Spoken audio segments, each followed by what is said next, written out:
Well, welcome everyone to the ANU College of Law Open Week event, the Masterclass on the impact of artificial intelligence on copyright law. My name is Andrew Ray and I'm a final year student studying at the ANU College of Law and also the College of Science. And I'm joined by senior lecturer Dylan Thampapale, who lectures in contract law as well as copyright law here at the college.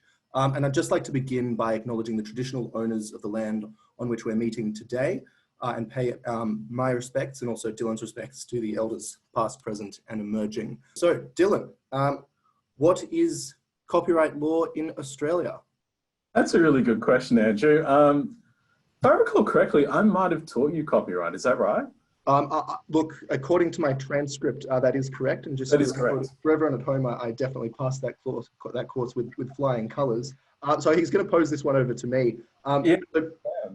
So broadly, copyright protects the expression of an idea. So what we're talking about there, for all of the students sitting at home, you know, you're currently in your final year or your second final year of study, and whenever you write an assignment for one of your classes that you're taking, the actual expression of the ideas as you write them out on the page would be protected by copyright. So we're talking here things like books, music, TV shows, but it's that final expression, not the ideas themselves, that are protected. Dylan, have I got that one broadly correct? Andrew, I believe you have. Your lecturer must have done an extraordinary job there. He did. He definitely did. But Dylan, what's really interesting, I guess, is the underlying rationale for copyright law. Like, why do we actually afford this protection to authors? Noting that they're then able to sort of exploit their work for up to 70 years after their death. Or the time of publication, depending on the precise type of work that we're talking about. And that's quite a significant concession that society is offering to these works, which restricts their access to the general public and to students and to academic staff conducting research. And so why exactly does copyright law exist? It's a good question. I can give you three justifications for why copyright exists. So the first is that there's a natural law sort of right. So this idea is that the copyright in the works which you've produced is an extension or expression of your personality as a human being, and therefore you deserve to have legal protection of those rights. After all, copyright is a legal fiction. It's a property created by a statute, by legislation, vesting a property right in a person on a conditional basis that they have created some expressive work, and it gives them copyright protection for life plus 70 years. So, the first justification is that we will do that because it's an expression of your humanity, who you are as a human being. The second justification is drawn from this labor theory that you've worked at creating something, you put effort into it, this is the output, you are entitled to the output, you're entitled to the reward. So labor and reward. The third, and perhaps this is the one, Andrew, which you might agree with, is the incentive theory. That if you actually grant property rights to people on a conditional basis, they're more likely to engage in constructive labour that leads to outputs that society desires. So if you grant copyright protection, someone's going to sit down and they're going to write the Harry Potter books like J.K. Rowling did. So it's that sort of incentivization of creative people to produce something of value for the society. Yeah, I personally quite like that third justification, Dylan, and noting that there will actually be some issues that we'll come across later in this presentation as regards the first justification, where if we're no longer protecting works that are actually authored by humans, we're really removing, I guess, 1/3 of the underlying rationales to the entire doctrine. But really it's that incentive theory that's quite key and central in my mind, and certainly it was always quite easy to understand through the classes that you presented, as well as I guess through my general education and schooling, in that if you offer people a reward to go out and make something, they are more likely to do so, and then society as a whole can benefit from the fruits of those labours, particularly in that artistic or the creative industry space. But Dylan, I guess when we're talking about copyright, there's a series of key individuals involved, isn't there? So we've got the author of the work, we've got the general public, But then we've also got people that are sitting in between, or perhaps in front, who might have paid the author for their work and then received it, or commissioned the work. And I guess, like, who are the relevant players in this overall system? Have I missed anyone out? I think you've missed one major player, and that's the government, right? So let's start with the government. So copyright exists as a body of law because an industry body lobbied government about 300 years ago for this to exist, and that gave rise to the first copyright legislation known as the Statute of Anne. I guess I could pose the question here: whatever will we do without business lobby groups, Dylan? How would we ever develop any law? Oh, there are other lobby groups, Andrew, but you're right. Business plays a key role, but I think that their sort of role in the development of copyright has been understated, perhaps because intermediary rights is a less sexy term than copyright, and in the way that it was sold to the initial, to the public, and how it's still sold, the incentivization of creative people. That's not entirely 100% true. Mm. I guess in like many senses, the majority of the benefit of the work is actually flowing through to large corporate entities or large corporations. In that, certainly speaking to some of my friends who produce creative works, they're often not paid. They're certainly not paid the full sale price when you walk in and buy it off the shelf. And yourself, having authored a few textbooks, could comment broadly on the fact that the royalties you might receive are significantly less than the prices that students would need to pay to buy those books. I've also written some music, Andrew, but you never seem to mention that. I don't, but I really think that you should toss it in the chat so that everyone listening at home can. Oh, of course, just sitting there on SoundCloud. But okay, so let's get back to the actors at play here. So you've got an artist, right? So you've got an artist or a creative person who writes or composes music, but to bring that to a mass market, they need a commercial intermediary, whether it's a recording company or a publisher. So the artist might actually assign copyright to the publisher, or the music publisher, or the literature publisher. So actually the right then sits with them, but it's probably sold to the audience on the basis that, so-and-so has created this is an attractive work, come and listen to this. That's where the economic value is created. But the economic value is captured in the copy, right? So you've got to protect the copy and draw your economic rents from that. So you have the artist, you have the commercial intermediaries, you have the audience, you've got the government who makes the rules. Another factor that we need to sort of consider, another player, are other artists. So other musicians might, need, for legitimate reasons, to have access to some of that copyright protected music.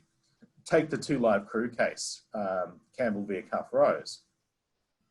So Two Live Crew, a rap band, they wanted to do a parody of Roy Orbison's song Pretty Woman, and so they needed to access the copyright. So one of the issues the copyright law's got to grapple with is the primary creator, the first in time creator, and then the secondary creator, and then so on and so on.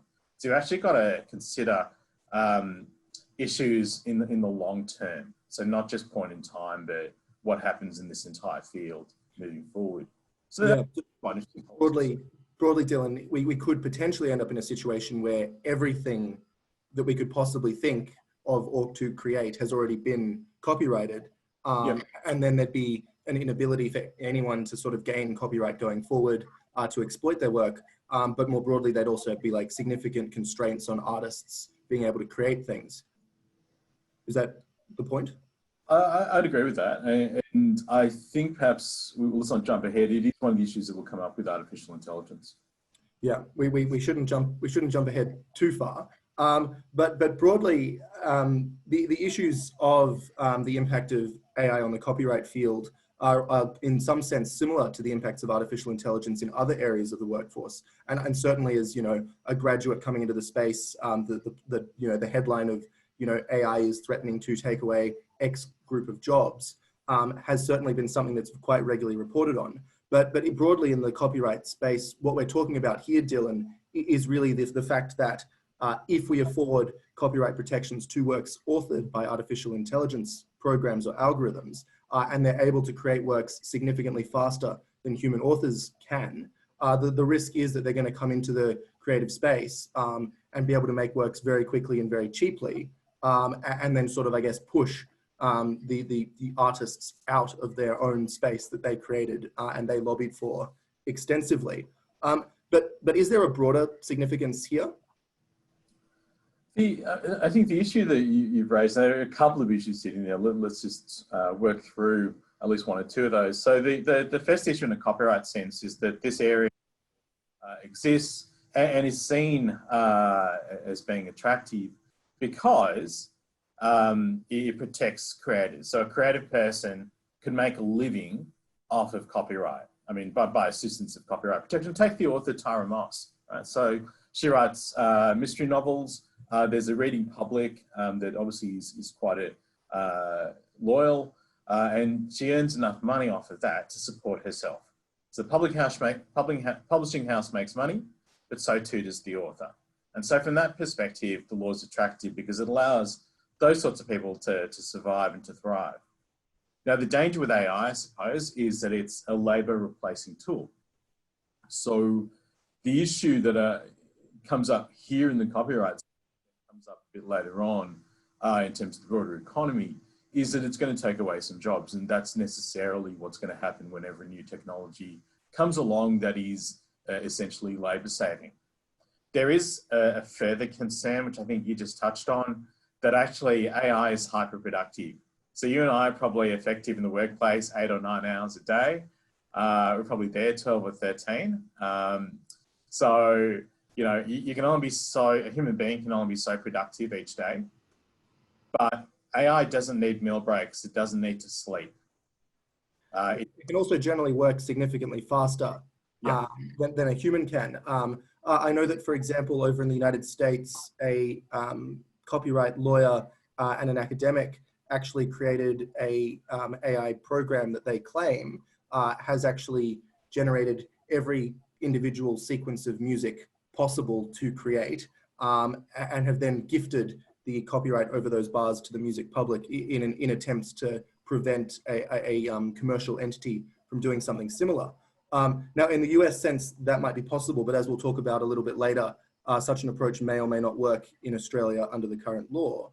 But really, there is a genuine possibility here, Dylan, in that if we allow copyright to be created by artificial intelligence, algorithms will incentivize the creation of them by large companies to then go out and, you know, I guess, gather an entire area of copyright under their control that they can then dole out or license. Yeah, so two quick issues, Andrew, that arise there. The first is whatever our friends in the United States have done, I think they've gifted something to the public that they don't actually own. I don't think there's any copyright in that. So there might be in the United States, but we'll talk on that one later. Yeah, we'll debate this later. I disagree. Yeah, so I think the second issue is that there's a tragedy of the commons, or tragedy of the anti-commons. So the tragedy of the commons is basically this idea that if something is a property of everybody, or everybody's got a right to use it, they'll waste the resource. So think about pollution and the like. The tragedy of anti-commons is where everything is owned in small spaces. So small bits of property are owned. You can't get a path through the entire field because little bits of it are owned by different people. It's impossible to get all the relevant permissions. So that might be the problem that comes up, a tragedy of the anti-commons type situation. Or potentially we could create some like small monopolies within the copyright space where one company's, you know, very renowned for developing artificial intelligence programs that write this music, and they go ahead and write all of the possible music of all time, and then claim that they own it. Now, Dylan, you know, like artificial intelligence and music's obviously quite pertinent in Australia, given our recent victory in the AI Eurovision Song Contest earlier this year, which replaced, you know, the in-person live Eurovision. Now the merits of replacing live Eurovision with AI Eurovision is certainly novel, but quite clearly, Australian researchers and musicians are quite accomplished in this space. And you mentioned earlier that you thought that works created by AIs might not attract copyright protections. Did you want to expand a little bit on I guess, the key issue that they would face in Australia? So the issue in Australia, and I'll pick the fight again with respect to the issue in the United States, is that there's an implicit requirement, or it's expressed in Australia from the case law, that a human being has to be involved in the creation. That's there under the originality doctrine. And since the Australian and US originality doctrines operate on roughly the same basis, it is pretty fundamental that there would need to be a human being involved there. There's very few jurisdictions which actually would allow AI to have copyright. Even then, I don't think it's really been tested. I think there is one case in China. Yeah, I'm not aware of any cases yet, but broadly, one of the jurisdictions that could potentially allow for copyright in these types of works to exist would be the United Kingdom, Dylan, because of amendments that they made to their Designs and Patents Act, which effectively allows works created by automated processes to be deemed the work of the closest available human, in essence. Why have we not had similar reforms in Australia, or is this just not is this a much ado about nothing issue? We're yet to really, see these AI algorithms actually develop sufficiently that we'd want to afford copyright protection, or are we just pushing off the debate into the future? A couple of issues there, Andrew. So at least two. So the first is that the UK Patents and Designs Act is a 1988 piece of legislation. So the drafting work for it would have been done, let's say, around 1987. I don't think in 1987, 1988 that they foresaw these issues. So I mean, Dylan, they would think about something else. Well, no, I was simply going to say that broadly, I mean, looking back to, I guess, Australia's foundation, and when we, passed our constitution, we didn't foresee, issues such as, mobile telephone networks, and yet courts have been quite, sorry? The closing of borders. The closing of borders, and yet courts have been quite happy to, delve into these issues. But surely this is a case where, the court would look at, developing technology alongside what was, quite a broad definition inserted into the UK Act.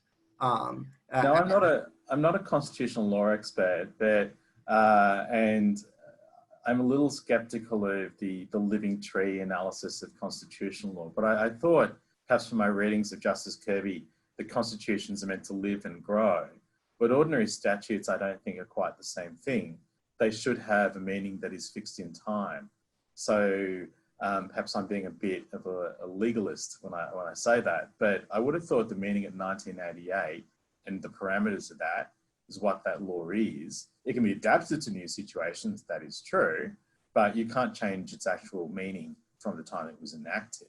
So I think that's the issue that comes up in that space, and that's why this is all a bit problematic. But regardless of the meaning over in the United Kingdom, the centrality of human authorship in Australia would broadly preclude these works. And I just note that we've had a quick question coming through from the audience, which we might address because we're right on it at the moment. And the question is copyright law in Australia keeping up with AI or technology law developments, and what are the gaps? And I think from both of our broad opinions on this point, one of the key gaps here is the centrality of human authorship, which means that works authored by AI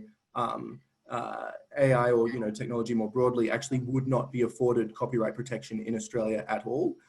And if that was a policy choice that had been made by government, that might be okay. But when they originally produced the Copyright Act in Australia, we didn't have this technology, and so that has not been a deliberate choice made by government. It's simply the fact that when the Act was written, these issues were not, foreseen at all, and really the courts have kind of had their hands tied on those points. And Dylan, there's a couple of cases that have really centered this. So it's the case of ICE TV, and then the Telstra phone directories case, which have really, quite clearly stated that we need to have a human author behind the work to attract copyright protection. Yeah, that's definitely true. I think the issues are the cases which would sort of push the point on AI haven't come before Australian courts as yet. But even if they were to do so, the Australian law as it stands, the Copyright Act simply doesn't accommodate artificial intelligence. So there is a big gap that's sitting there. But it depends on your philosophical position about whether AI should come within copyright law, within the statute, or whether it should stay outside of it. I mean, I think, Andrew, you've raised this issue of this big monopoly being created over all music and how horrible that would obviously be. But there are ways and means around that. You could make the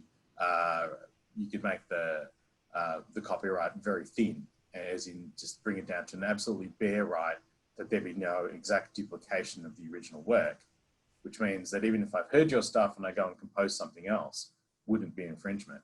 Like, there are ways and means around it. You can draft in particular ways to avoid these particular problems. But it's really something that government is going to need to actually consider and sit down and craft a carefully intended response to. And really, Dylan, it sort of comes back to which of the three underlying rationales you believe in as supporting copyright law. Because if you believe solely in that first rationale, then you wouldn't want to afford copyright protection in this space at all, because we're really about protecting that human element of the work. But conversely, if you supported incentive theory, then it almost in a sense doesn't matter whether the work is authored by a human or an artificial intelligence program. The labor is still being put in. It's either in the form of, the creation of the AI programming itself, although that gets a little bit tricky when it comes to machine learning algorithms, which kind of write themselves, or the work's being put in by a human when they go and, create that design, or you'll create that artwork themselves. And either way, the labor is there, which sits underneath it. But I think we've sort of sat around a few of the questions that we wanted to address from before. But I think more broadly, there's an open question here around when AI should be a decision maker or not. And I don't know if that sits a little bit outside the discussion that we wanted to have today. No, I think it's something we should talk about, because we've spoken about AI in terms of AI coming into the property system, right? But you have a property system so that you can enforce your property rights. There's no point being the owner of a property if everyone else can come into your house and, mess up your furniture. So you need an enforcement system. So if we're willing to accommodate artificial intelligence within the property system, as, a human being using an AI system can own something, then there's also the possibility, it's already happening anyway, that artificial intelligence is working as an enforcement system. And yeah, because that's part of what's being used by companies such as YouTube to automatically flag videos that they suspect might breach copyright, and then there may or may not be a human that comes in and actually views the video itself. But automated decisions in that type of space are quite critical. And one issue that we haven't really spoken of at this point, Dylan, is that if you don't afford copyright protections to works authored by artificial intelligence, but that artificial intelligence program actually creates something that infringes someone else's copyright, there could actually be an infringement issue, even if the residual work that's created doesn't actually get afforded copyright protection in and of itself, which could be quite a concerning situation to be in that we could be penalizing people, but not simultaneously offering them the benefit of the work that comes out of the program. Yes, that's a complex issue, and perhaps where copyright infringement does occur, then you do need some measure of some form of redress, right? So you've got to have someone to sue, but you can't sue an algorithm. An algorithm doesn't have legal personality, so you need. Not yet, Dylan. Not yet.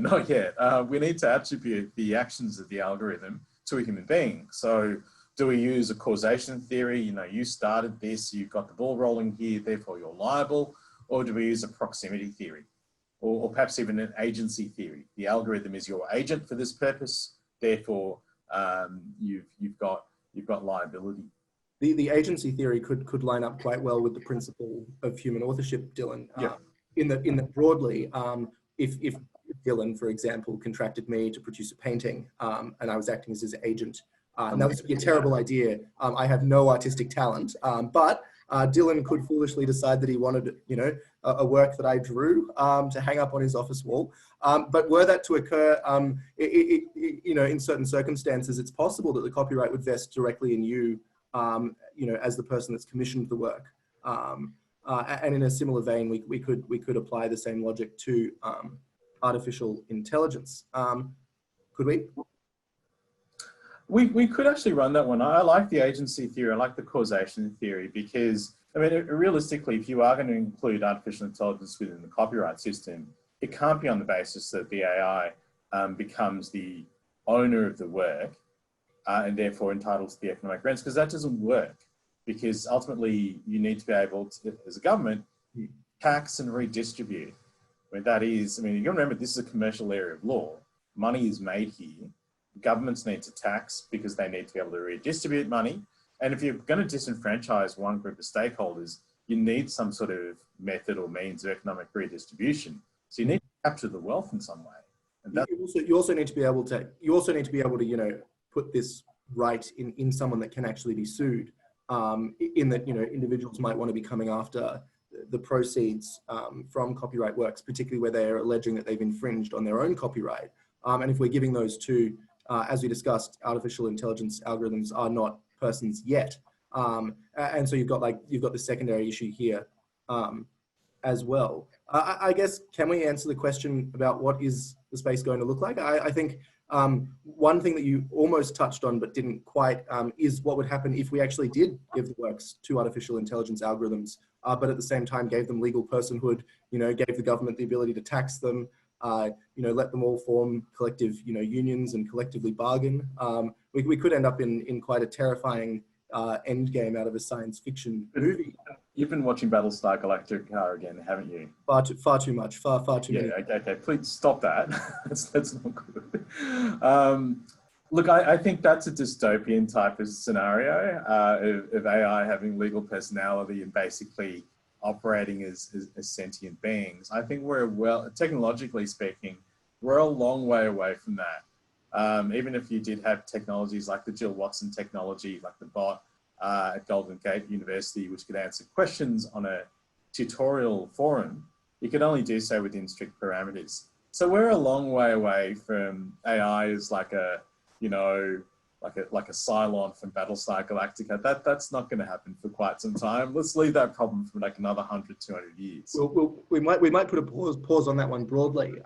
But certainly, Dylan, we've seen examples where governments have started to be using automated decision-making processes or automated algorithms in a public policy space. You know, several examples would be like the Online Compliance Intervention Program. RoboDebt.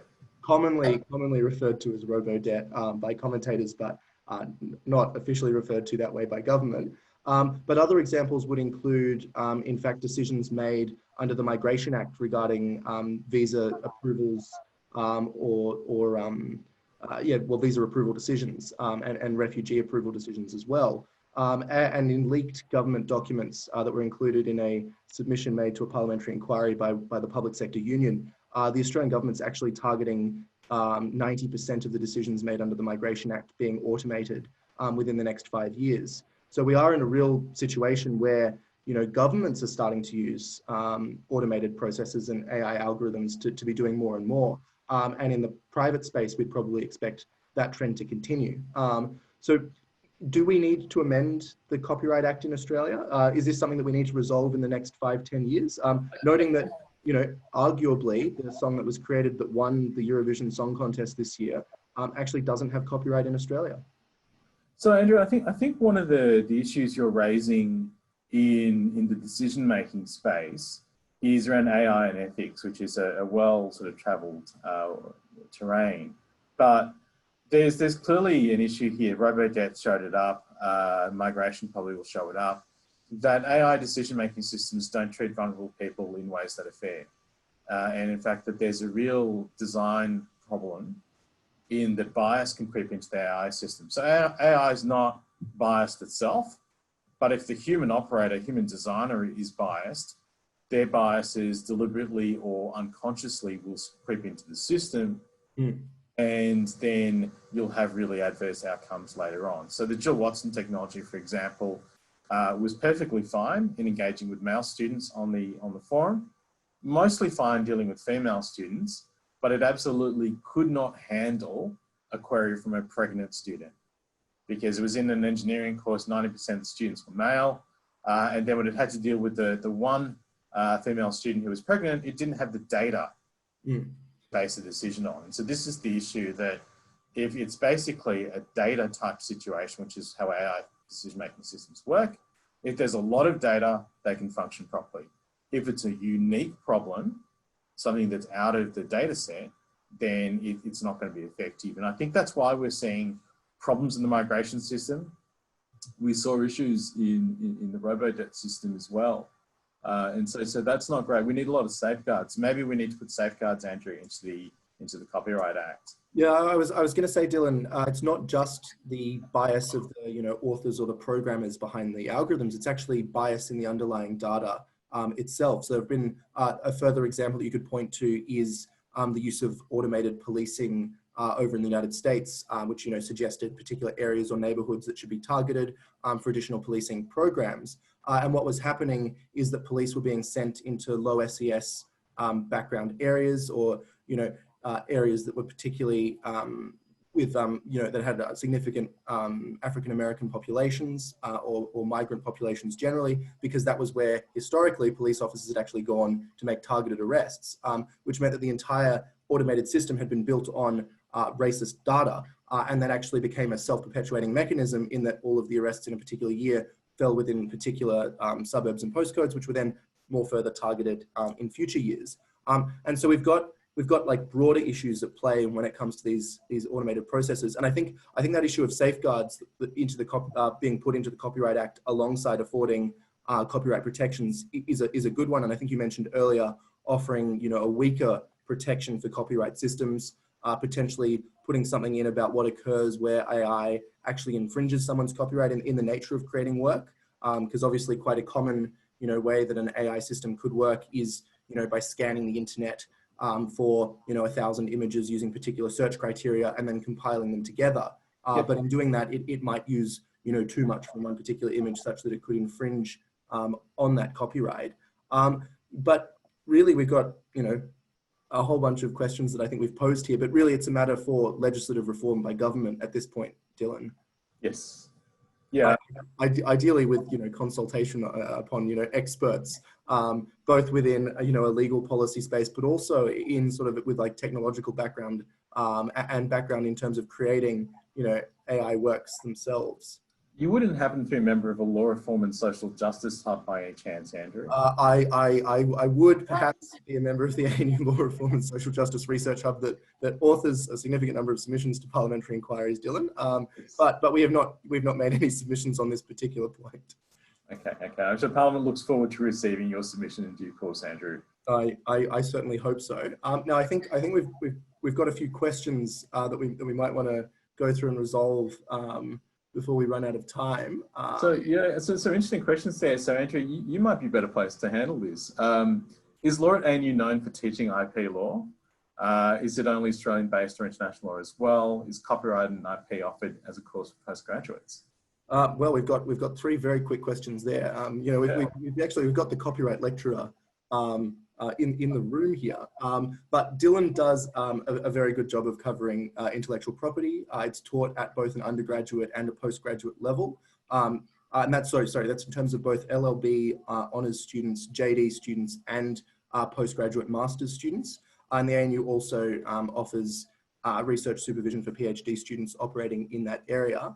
Now, it's primarily Australian copyright law at the undergraduate and JD level. However, international cases are taught into the course, particularly where they're relevant. So, for example, a lot of US case law, as Dylan mentioned earlier, actually underpins some of the copyright cases that we have in Australia, particularly around authorship. And additionally, our Copyright Act is based off the act that the UK had at the time, obviously, given our status as a former British colony and now a member of the Commonwealth. So both UK and American copyright law is taught into that course. However, formal, specific subjects on, US and UK copyright are not taught at an undergraduate level. I guess another thing that we could mention here is that the ANU obviously does have an overseas exchange program, and as part of that, students can actually go and study at overseas universities. And if they really, if you really loved copyright law, you could take copyright law at ANU with Dylan, and then you could go just quickly on that, Andrew. Have you been on exchange? I took part in the ANU and University of Alabama exchange program. So it's an overseas summer program where we do 2 courses. And as part of that, we did do a little segment on US copyright law. Yes. Okay. And you didn't have anything sort of booked in for the second half of this year by any chance, did you? Thank you for the reminder, Dylan. I was also meant to be going on exchange semester 2 this year. However, due to the impact of COVID-19, I am indeed remaining in Australia. You know, otherwise I would have been over at the National University of Singapore and could have potentially taken copyright law over there, although I hadn't looked into the elective options due to the, you know, ongoing pandemic situation. So we do have a number of really good international partners, and we have had people from overseas come and teach into our programs. So there are a lot of opportunities if you're at the ANU. Oh, this one's one that's best suited for you, Dylan. What are some of the courses at ANU that I could or should take if I want to confidently understand copyright law? And are there foundational or introductory courses that all law students take, or are these only covered in elective courses? So as someone that lectures both in the compulsory subject space and also in the elective space, Dylan? Well, Andrew, I think in terms of foundational courses, everyone's got to do foundations of Australian law when they come into law school for the undergraduate degree. There are compulsory subjects, contracts, competition law, constitutional law, property, and the like torts as well. So those are all sort of subjects which will lead you to have the sort of skills that you really need and knowledge base to go into intellectual property. Yep. Intellectual property itself is an elective course taught in the LLB program, the JD program, and the master's program. There is an international intellectual property subject, which has been taught from time to time. And there might even be other intellectual property subjects that emerge over the next couple of years. Yeah, could there potentially be one on the specific impact of artificial intelligence in the copyright space? There could be. There should be. It should be like 12 weeks on its own. But there is an artificial intelligence subject, AI and policy. That's a subject that I actually took. Yes. And so we've got one running at the moment in the master's program. So Pip Ryan and I are teaching that subject together. So that's quite an interesting one. Just to piggyback off that, in terms of sort of the specific foundational subjects that you cover, in Foundations of Australian Law, you look specifically at how to interpret statute, and then also obviously the underlying, a lot of the underlying rationales that sit within the property law subject space are also applicable in an intellectual property space, perhaps unsurprisingly, hopefully unsurprisingly. And so it's really a combination of everything. So you're certainly well set up by the time you opt to take copyright law as an elective subject, if that's your passion and what you want to do. We've got a very specific question, which is, what courses do you teach, Dylan, that you can register for when you start at ANU? Well, if you register as an undergraduate student or as a JD student, you will very, very definitely get me in second semester rather, of first year. And if you're enrolling, I think next year or the year after, I believe you might also get a one Andrew Ray as a tutor in contracts. That's locked in. That's now publicly locked in. Yeah, thanks for that. You accept it. We'll fill out the paperwork on that one a little bit later. But no, in all seriousness, contract law is a really good, and a very good and key compulsory subject that really underpins a lot of the later year commercial law elective subjects, and so that's a really important one that Dylan convenes and teaches into directly right at the start. And I would thoroughly recommend that any student that has an interest in intellectual property consider taking it as an elective. Now, post your studies, if you want to look in, and get work in that space, simply taking it as an elective is really valuable. You can expand on that as well with some of the extracurricular offerings that ANU does. So ANU competes in various mooting competitions that touch on intellectual property law, and there's also always, law reform and social justice projects, or particularly around government inquiry submissions you can get involved in. So there's multiple ways to get into this space. Dylan, we've got quite a tricky one that someone's posed. So thank you for this one, and that's the question of legal personality applying to self-driving cars, and who's actually going to be charged in the case of an accident. There's a follow-up. If we're going to have them on our streets by 2020. They're currently, some of them are certainly currently on our streets, but not fully autonomous yet. But then the issue needs to be sorted before the cars are driving on the road. Dylan, Dylan, I'm going to throw to you first for this one. Well, it's an interesting question because it raises the issue of driving, Andrew. And I know that you're an incredibly safe, cautious, and extraordinarily slow driver. I know this from personal experience. Longest 2 hours of my life, just trying to go to the shops. But so Lynham shop, so it's actually just the road as well. So the issue of legal personality is an important one because you've actually got to work out who's in charge and who's responsible for the actions of that self-driven car. I would think that there's no legal personality for AI. It's basically whoever has put that vehicle on the road is responsible for it. And so if you do tort law, which is one of the undergraduate compulsory subjects in the LLB and also in the JD program, Joe Ford will, I think, raise issues of tort liability in this space. So that's quite an interesting one. But that works off that agency theory, causation theory. You know, you started the ball rolling here, or you directed this to be done. Therefore, you have liability. That is how that would be resolved. And I would note that currently we don't have any fully autonomous vehicles on the road. And so I believe that at the moment, the way that the question's actually been answered for vehicles that are currently, partially autonomous is that because they actually still require the driver to be there to take over in the event that the system, prompts them. It's actually the driver of the vehicle that is currently responsible in the event of a crash. But that could change or will likely change when we have fully autonomous systems, and then that's going to be coming back to the manufacturer. But that probably raises one of the AI issues we haven't really addressed, which is, people talk about AI as, labor saving and labor replacing for one group of people, but the reality is AI systems will augment the work done by one group of people. So, you and I will become super productive. That's the... Dylan, we are already super productive. You already are super productive. My bad, you've got to be careful with his ego.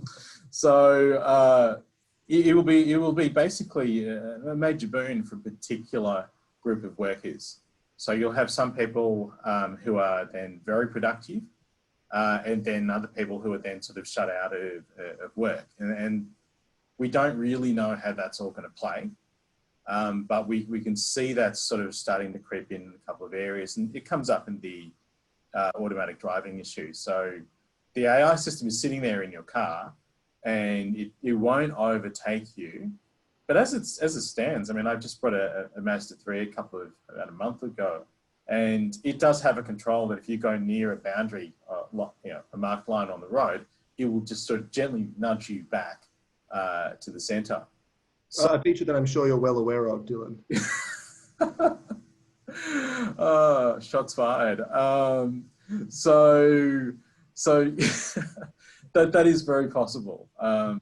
So you are clearly seeing human and AI system interoperating there, and that's going to happen in other contexts quite substantially.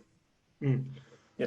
We've got one final question, which is about what careers what careers are available, sort of both in an intellectual property and artificial intelligence space. I think I'll take a crack and then fire over to you, Dylan. But I think broadly, this type of discussion that we've had today, and certainly the type of questions that you'll answer if you come to study here at the ANU, really set you up for a wide array of different subject areas. In that there's going to be jobs in the policy space, in sort of designing and then implementing and then testing legislation or policy in the area. There's also obviously jobs in private practice or private industry, both in terms of a legal space, but also in companies actually designing or building these systems are going to have in-house legal practitioners that they're going to call on to answer it, and then firms will get involved if we end up before the courts or in litigation. But then there's also jobs in sort of tangential or related fields, in consulting, in actually designing the systems, particularly if you paired a law degree with, a science or an engineering background as well. But then there's also jobs in actually research and academia, in journalism, commenting on the area. I really think there's sort of a very broad array of jobs where these skills will be useful. So certainly I hope so. Yeah, I agree with that. I think there are a lot of career options, and a law degree really sets you up for working in a lot of areas. I think these days they say people will have 3 or 4 different careers in their lives. So a law degree really sort of gives you the background, to go and to sort of reinvent yourself if needed. You can have a great career in the law. It'll help you in consulting. It can help you in a wider array of pursuits in government, in business, what have you.